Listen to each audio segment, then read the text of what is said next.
Okay.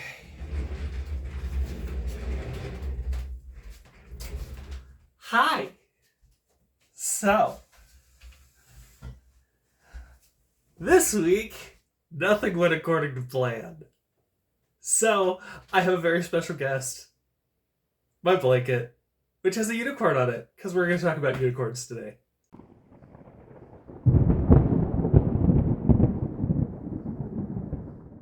So, for those of you who have watched several of my videos at this point, you know that, well, now it's currently hiding, but behind this, I have a fair number of unicorns. And the reason I do is I have used the symbol of the unicorn pretty consistently throughout my life. And so today I want to talk a little bit about why I use them as a symbol so often. So I suppose I should start by showing... Oh, actually, I should find that notebook. Give me a second. Okay, so through the wonders of editing, it only took a second. Thankfully, I have a box where I keep all my old notebooks. This is one of my oldest notebooks from when I was in high school. And like many nerdy kids, I found a niche that is not normal, quote unquote. So I started going way deep into English heraldry. And so a lot of my oldest designs are in this notebook, where I started learning and drawing out the different rules of heraldry, like what colors are allowed to go on top of what, how you face different symbols. For example, here's the beginning of one that I then iterated onto the next page. And then onto the next page. I designed this for one of my friends in high school. This is one where I combined several meanings. The key is knowledge, and the bell is power to ring out evil or to cast off evil. So by putting them together, the knowledge to cast off evil. This is one of the really fascinating things about heraldry. A lot of it is all about combining symbols together. But one of the very first ones I did was this one. So it is a white unicorn. In here, it's hard to tell, but they have golden horns and hooves, and they're on a red field. Let's see if I can't find the later iteration of this somewhere in here. It's not. Okay. I'll be right back again while I find more modern version of it, because I've drawn it many, many times. Okay, back again. This is the modern design. So, sorry for that segue going all over the place. But here you see a unicorn. I guess I should hold it over here, shouldn't I? On a black field, surrounded by firelight, which is white. The unicorn is silver. It is armed with gold. So the way that this layers meaning on top of it is gold is protection from God. Silver is purity. White is light and, again, purity. And black, depending on which country you're talking about, can mean a variety of things. In this case, I chose to interpret it as the darkness that exists in the world. So I surround myself with the light and take the actions to be pure so that I can act as an agent of the light, so that I can be good, so that I can share that light. All that being said, really long-winded introduction to unicorns. I love them. I've used them for a long time in symbolism. So, let's get down to some nitty-gritty, I guess. Historically, unicorns may or may not have been real. There's actually a fair amount of evidence that there was some sort of one-horned goat, because this is a very modern depiction where they're horses. If you look at my drawings in here, I can, because it'll be easier with one of these ones, I think. Again, flipping through the notebook. There we go.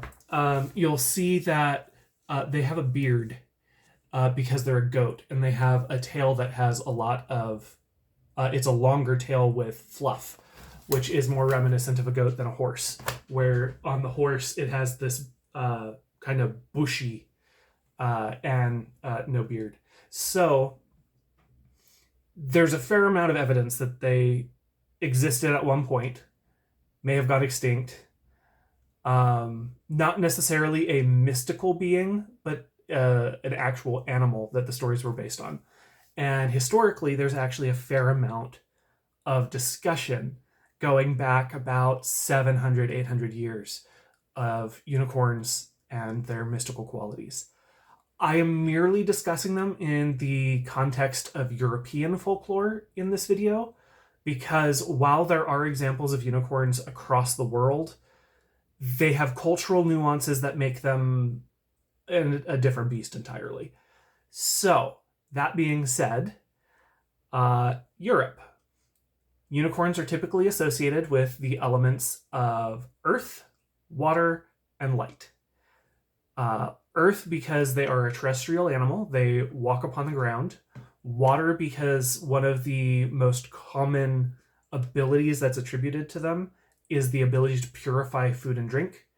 And light, because often they are accompanied by just generating physical light.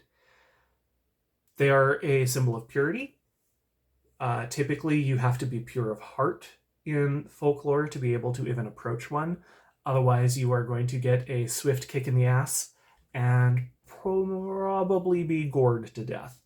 So, these are natural beings of immense power, beauty, and purity. Their job is to protect the natural environment in which they are found. And in more modern folklore, where they've taken on more of the shape of a horse rather than that of a goat, they also often will serve as the steed of righteous warriors. Okay. Why do I use them in folk healing? I use them in folk healing because they are a nice combination of a variety of concepts and imagery. They are a servant. They serve the land around them. And not in a like master servant dynamic, instead in a servant to all dynamic.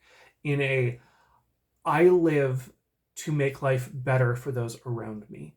I make the environment I exist in better because I am striving to make it better for those around me. They protect those that are weaker than themselves. They often are voices of wisdom and counsel. They protect the young and the innocent. These are all very powerful symbols. These are all very powerful story elements. And as I've explained in previous videos, I rely on that a lot in my folk magic, a lot in my folk healing, because folk healing is about healing the people of the community.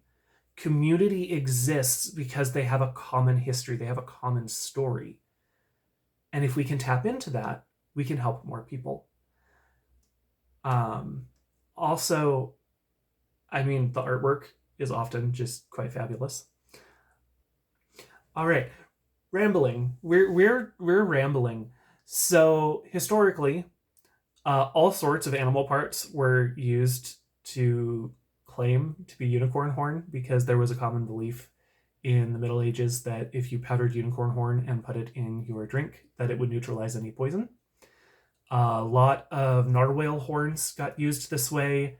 Rhinoceros, several other animals. There's actually some pretty strong discussion that the that the unicorn is just a rhinoceros through the inflated storytelling of world travelers. Um, and so a phenomenal amount of wealth was spent in obtaining these unicorn horns or cups that were claimed to have been carved out of unicorn horn. Uh, so they've really got this strong imagery of purification and of healing.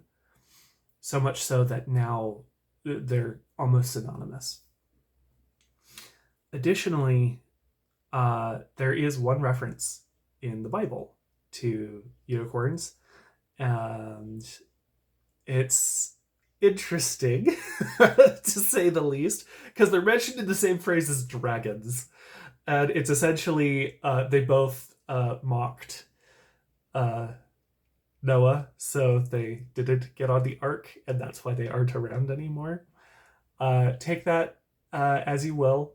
I'm not sure whether that's the most accurate reason as to why they're no longer around, but it's definitely interesting. And yeah, like I said, zero planning, just kind of rambling at the camera this week because there was so much to do around the house. Lots of cleaning. My dad's actually, that ties in perfectly. I have been doing a lot of purification of the house. I've been removing old food, I've been making sure there's nothing left that will make my father or myself sick. So that has taken a lot of time, hence the I'm rambling at the camera. And, well, until next time, walk in the light. Bye!